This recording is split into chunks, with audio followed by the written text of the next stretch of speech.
आप सभी ज्योतिष प्रेमियों को बहुत बहुत नमस्कार। आप सभी का हार्दिक अभिनंदन और स्वागत है आचार्य सोम दिव्य ज्योतिष चैनल पर।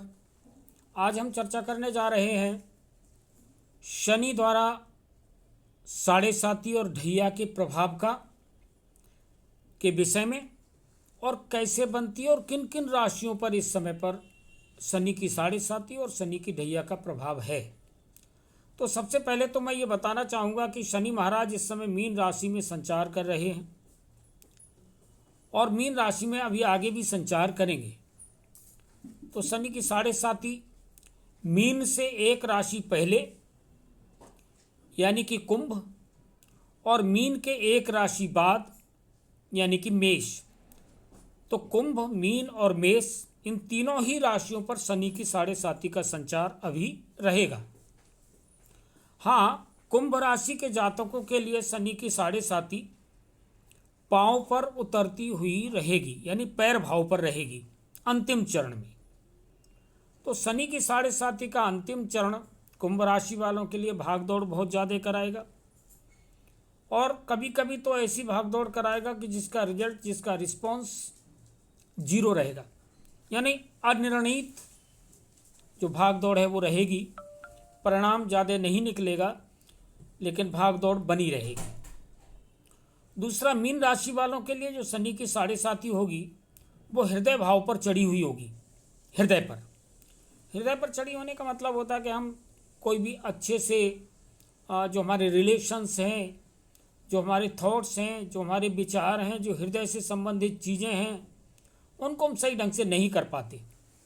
इसके कारण हमारे रिलेशंस में गड़बड़ होती है, रिलेशंस ठीक से नहीं रह पाते, चाहे वो पारिवारिक रिलेशन हो, चाहे वो सोशल रिलेशन हो, चाहे वो लव लाइफ हो, चाहे वो मैरिड लाइफ हो। इनमें थोड़ी दिक्कतें बनी रहती हैं, उतार चढ़ाव बना रहता है। तो मीन राशि वालों को इसका सामना करना पड़ेगा। इसके बाद में मेष राशि की बात करें तो मेष राशि पर शनि महाराज मस्तक पर यानी सिर भाव पर चढ़े हुए रहेंगे, और मेष राशि वालों को जो डिसीजन मेकिंग पावर है वो थोड़ी डिस्टर्ब करेगी। सेल्फ डिसीजन मेकिंग पावर सिर भाव पर होने के कारण डिस्टर्ब रहेगी। कोई भी निर्णय सही ढंग से नहीं ले पाएंगे, सही समय पे सही निर्णय न ले पाने के कारण जो जीवन की बेस्ट अपॉर्चुनिटीज़ हैं वो हाथ से निकल सकती हैं। तो कृपया ध्यान दें इस पर। कोई भी काम करना है तो उसका गहन मंथन करने के बाद ही काम में हाथ डालें। साढ़े साती का जो प्रारंभ काल है, यानी सिर पर चढ़ी हुई जो अवस्था है, उस अवस्था में सबसे ज़्यादा समस्या एडजस्टमेंट की आती है कि हमको अपने वर्क स्पेस पर एडजस्ट करने में छोटी सी भी बात होती है उसको हम बहुत बड़ा करके अंकन कर लेते हैं, मूल्यांकन कर लेते हैं उसका, जिसके कारण हमारे कार्य व्यवसाय में, हमारे कार्य क्षेत्र में लड़ाई झगड़े की स्थितियाँ बनी रहती हैं। ये तो है बात साढ़े साती की। तो एक बार फिर बताऊँगा, कुंभ, मीन और मेष राशि वालों को शनि की साढ़े साती रहेगी। कुंभ राशि वालों को पैरों पर उतरती हुई, मीन राशि वालों को हृदय पर चढ़ी हुई, और मेष राशि वालों को मस्तक पर यानी सिर पर चढ़ी हुई रहेगी। अब बात करते हैं ढैया का। ढैया को बोलते हैं लघु कल्याणी शनि महादशा। तो लघु कल्याणी दशा रहेगी आपकी सिंह और धनु राशियों पर। सिंह और धनु राशियों वालों के लिए लघु कल्याणी यानी ढैया का अशुभ प्रभाव अभी रहेगा 2.5 साल तक। तो ये है शनि की दशाओं, अंतरदशाओं का प्रभाव। अब हम बताएंगे कि शनि की जो महादशा यानी साढ़े साती और ढैया है, इनमें आप क्या करें कि शनि से पॉजिटिव रिजल्ट, पॉजिटिव रिस्पॉन्स आपको मिले। तो इसके लिए मैं आपको बताना चाहूँगा कि शनि मंत्र का ज़्यादा से ज़्यादा जप करें, ओम शम शनैश्चराय नमः। और दूसरा, घोड़े की नाल से बना हुआ छल्ला राइट हैंड की मिडिल फिंगर में धारण करें, जो शनि पर्वत को स्पर्श करता रहे। नहीं तो शनि के रत्न है नीलम और नीली, इनमें से कोई भी पहन ले, तो इससे आपका शनि जो है ठीक रहेगा। शनिवार को सरसों के तेल का दीपक शनि मंदिर में जलाएं। शनि मंदिर में दीपक जलाते समय उसमें काले तिल के थोड़ी सी दाने डालें, और ध्यान रखें कि दीपक को जला करके शनि के चरणों में न रखें, क्योंकि शनिवार को सैकड़ों की संख्या में दीपक वहाँ जलते हैं, ऊपर से शनि पर तेल चढ़ाते हैं, जिससे दीपकों का पूरा ताप शनि के पैरों पे लगता है। तो ये एक निगेटिविटी है। किसी के पैरों को आप जलाएंगे तो उससे आशीर्वाद थोड़ी मिलेगा, वहाँ से निगेटिविटी मिलेगी। तो इसलिए जरूरी है कि शनि महाराज को दीप दर्शन कराएं, दीपक जला के दिखाएं और दीपक को दूसरी जगह हटा करके रख दें। तो ओम शम शनिश्चराय नमः या ओम प्रांग प्रींग प्रौंग सह शनय नमः, इस मंत्र का जप आप करते जाएं। जितना ज़्यादा जप करेंगे उतना ज़्यादा उसका फल, उतना ज़्यादा उसका लाभ आपको मिलेगा।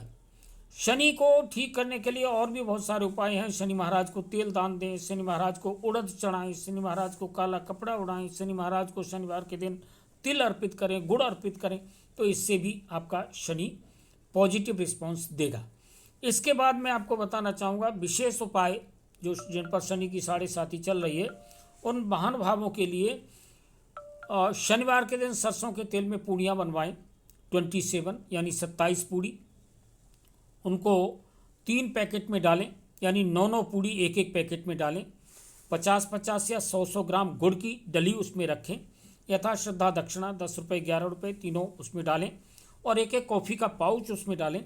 और इन तीनों पैकेटों को कोई कुष्ठ रोगी मिल जाता है उसको, नहीं तो किसी गरीब को शनिवार के दिन दान कर दें। ऐसा करने से आपको शनि महाराज से कृपा प्राप्त होगी। और ऐसा हर महीने एक शनिवार को करें, एवरी मंथ, जब तक 7.5 रहती है। और ये भी है कि कोई भी एक शनिवार सेलेक्ट कर लें, उसी को ये उपाय करें।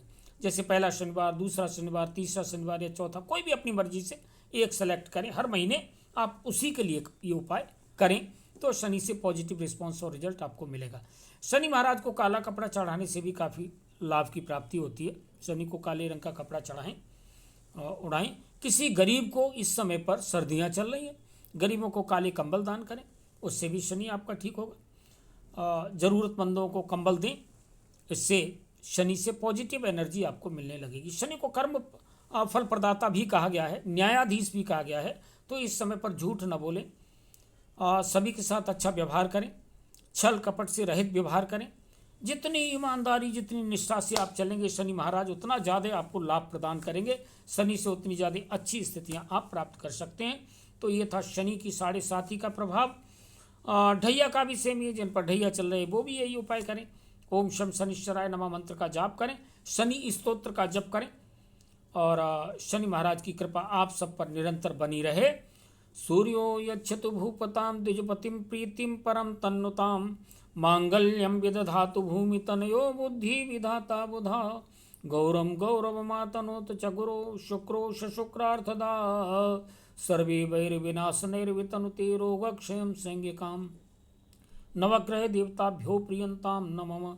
ब्रह्मा मुरारीस्त्रपुरांतकारी, भानु शशि भूमिसुतो बुधश्च, गुरुश्च शुक्रा शनि राहु केतवा, सर्वे ग्रहा शांतिकरा भवन्तु, सर्वे ग्रहा शांतिकरा भवन्तु।